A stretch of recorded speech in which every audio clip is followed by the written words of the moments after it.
রসুন, শুকনো মরিচ, পেঁয়াজ আর কিছু ধনেপাতা দিয়ে আমি এটা ব্লেন্ড করে নিয়েছি।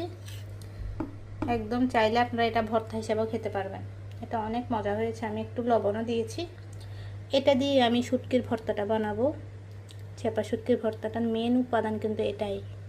সামান্য একটু তেল দিয়ে আমি শুটকিগুলোকে একটু সেদ্ধ করে নেব।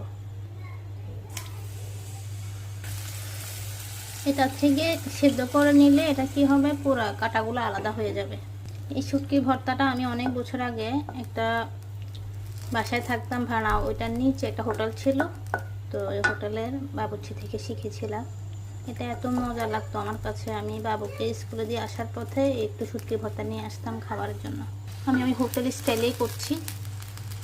এখন এটা থেকে কাঁটাগুলো আলাদা হয়ে গেলে আমি বেছে নিব, আর এই যে পানিটা, এটাই শুধু আমার কাজে লাগবে। তো আমি একটুখানি রেখে দিয়েছি খাবারের জন্য ভর্তা হিসেবে, আর এতটুকু দিয়ে আমি ভর্তাটা তৈরি করব। এই যে আমার শুটকির পানিটা,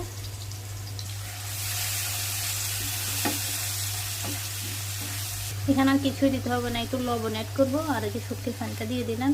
এটা এবার একদম শুকানো পর্যন্ত রান্না করতে থাকবো। এই যে একদম আমার রেডি। এটা এমনই হবে, শুকনো শুকনো। আমি একটু খেয়ে দেখাচ্ছি। এই যে খুদের ভাত রেডি আগে থেকে।